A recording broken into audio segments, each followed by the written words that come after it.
Welcome back to ESPN's continuing live coverage of the GEICO Plastic Ball Championship through 5.5 frames. We are even, and we take a look at our Lumber Liquidators. Know the wood, the oil pattern a little altered this week, Randy. Well, it's the same pattern in terms of shape, with the outside part of the lane being drier than the center. The difference, though, this week, it's still the same distance, but it's half the volume. The cheetah oil pattern, 36 feet. 300 games this week. Pete Weber, though, did bowl a 299 at one point, and Weber on the bench right now after having bowled a emphatic ham bone. Ditto for Chris Barnes. So now Barnes opens up his 6th frame, looking for 5 in a row.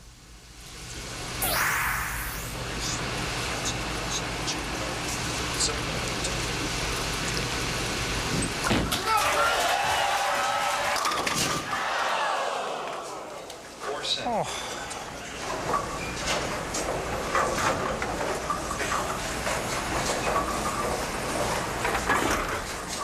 Chris Barnes did some amazing stuff in match play this week. The first 3 games in each match, Chris Barnes averaged 273. That's right, 273 with a plastic ball. 797 at Brad Angelo the first 3, 828 against Couch, and 837 against Mike Devaney. Plastic ball. And he liked that in the fact that he was bowling the first match today. Continue kind of that quick start, good momentum. All right, let's take a look at what Chris Barnes is doing. Notice that he's deeper on the left lane than he is on the right lane. 12 board on the left lane, 8-9 board on the right lane. And check out the speed and how accurate these players are with speed control. We asked Chris yesterday, what is the key for you? Instead of location, location, location, speed, speed, speed.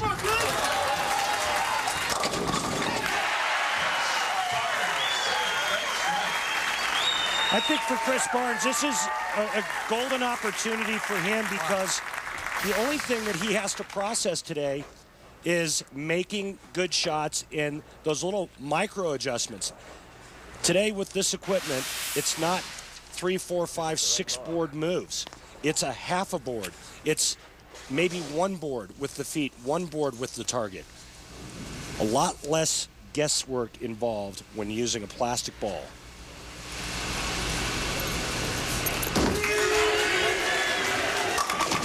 Weber drops the nickel.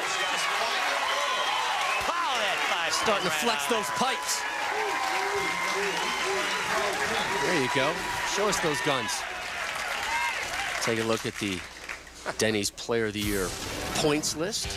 Your leaders did not travel to Denver this week. Chris Barnes, though, with a victory, he would now have 32 points and jump into 4th place on the Player of the Year standings, should Barnes win the tournament today.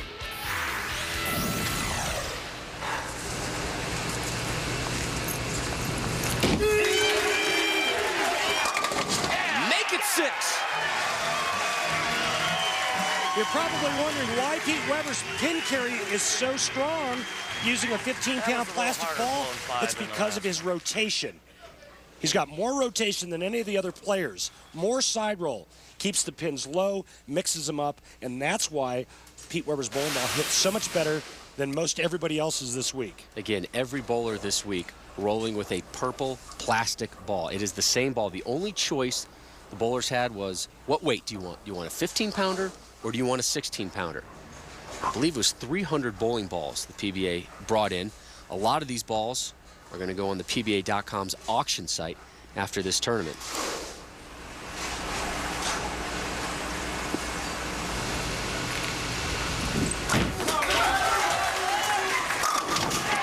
His 6th strike of the match. Oh, here. 2nd in a row after a spare in the 6th.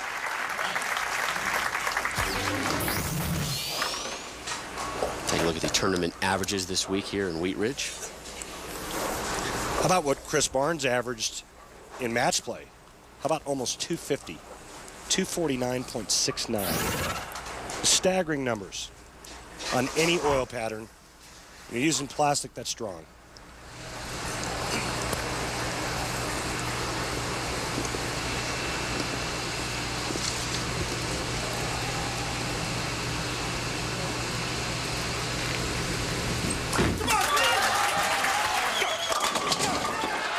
Oof. Barnes took a lot of time setting up for that effort in the foundation frame. Well, and there's the lack of pin carry for Chris Barnes. He leaves that shaker 5, and this ball is pretty good. He likes it. And Barnes admitted to us yesterday that he practiced at home for a few days with his old Pepsi spare ball, which is a plastic ball, and he would take on his kids, the twins, Ryan and Troy, and it was basically 2v1. He'd take their scores versus Dad. Twins, they won. Because Barnesy, as he told us, I couldn't throw doubles. I wasn't having a whole lot of fun. You're getting beat up by Ryan and Troy, but when Ryan and Troy were watching the live scoring through the week, they're like, all right, Dad, we'll cut you a little bit slack. It's a little tougher than we give the old man credit for. Weber with a 13-pin lead. Here's his effort in the 9th. He's on a tear. Stand back. Yeah, and right there, Pete Weber just took a 23-pin lead and can close this one. He can close this one out right here in the 10th frame. You can see Pete Weber with that extra loft. That's because of how hard he's trying to grab it and hit it at the bottom of the swing to create more power, more hitting power.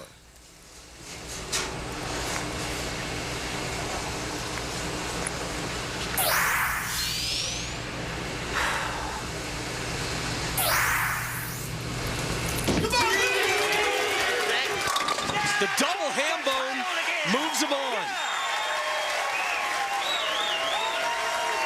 Oh, impressive. Yeah, Pete needed any kind of mark here in the 10th frame to move on to the title match, and, well, that's pretty much perfect.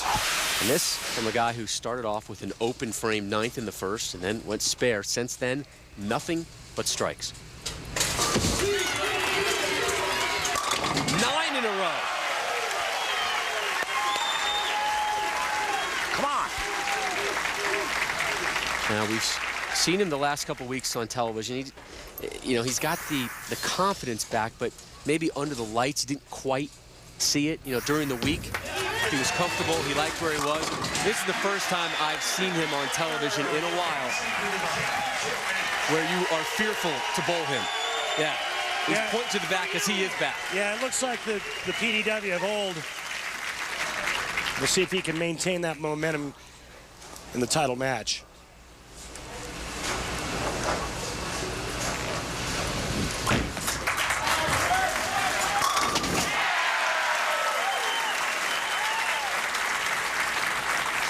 So Chris Barnes will go to 1-4 on TV this season.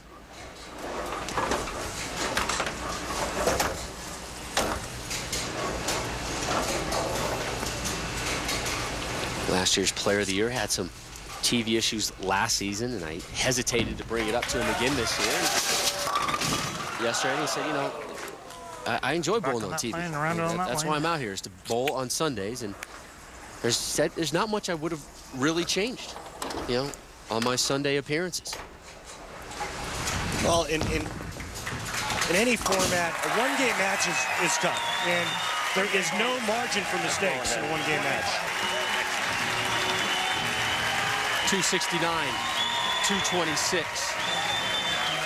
Weber moves on. When we return, a plastic-induced flashback to '93, and Randy takes us through the bowling ball timeline. Looking forward to that one.